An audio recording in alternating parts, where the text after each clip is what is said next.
Merry Christmas, Happy Holidays, welcome to the Wild Gut Project. My name is Carrie if you're new here, and this channel is all about being vegan on the low FODMAP diet for irritable bowel syndrome, and today is a collaboration with the lovely Michelle over at The Irritable Vegan, who also makes really gorgeous low FODMAP vegan videos on her channel. She does tips, she does lovely recipes, and she has actually been working so hard to make a digital magazine called Got Guts. She asked me to get involved this month for the Christmas special, so I said absolutely, 100%, and we have done a kind of low FODMAP vegan Christmas party kind of theme for you.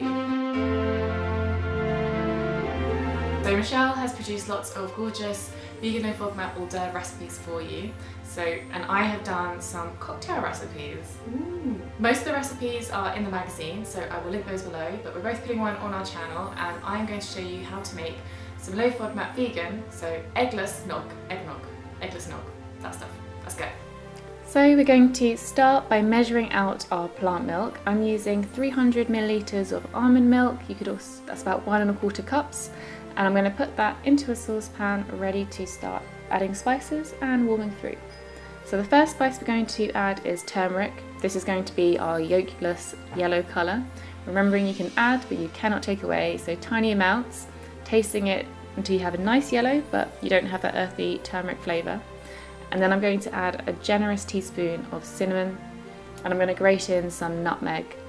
I'm just grating it until it looks about right, but I think it's the equivalent to a generous pinch, or maybe 1/4 teaspoon. Then I'm putting the heat down low and starting to let that slowly heat up, letting the spices infuse. Then I'm adding 1 teaspoon of vanilla extract, making sure there's no polyols in the ingredient list, and I'm going to add some white sugar. Traditionally I think you'd add muscovado or brown sugar, but that's coated in molasses, which is very high in fructose, so just to keep it lower, I'm not using that. To thicken up the eggless nog, I'm adding 1 to 2 heaped teaspoons worth of corn flour to some water. If you like it thick, add more. I don't, so I haven't used too much. And then I'm just pouring that in, and I'm going to keep stirring, and then all of a sudden it will thicken up.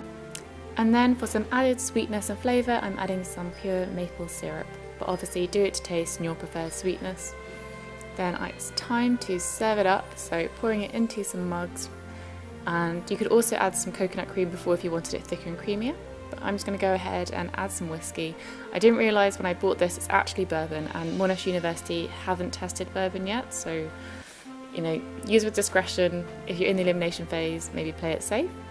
And then I'm going to stir that through, and I'm going to sprinkle with some cinnamon and some sugar because it's Christmas, and indulge yourself, and it's basically ready. So that is some low FODMAP vegan eggless nog ready for the festive season. When I was just a vegetarian, I didn't really like eggnog that much because it still even then grossed me out with the idea of egg, but this one being eggless isn't gross. It's nice, it's just plants, you can't go wrong. And I did actually really enjoy it with the alcohol in. I don't usually really drink very much, but it is very warming, so I get it. I get why people like this. And yeah, it would be a very nice thing to whip out at a party. So I hope you enjoyed this. I hope it gives you awesome inspiration for the festive season. And yeah, Merry Christmas and a Happy New Year from the Wild Gut Project.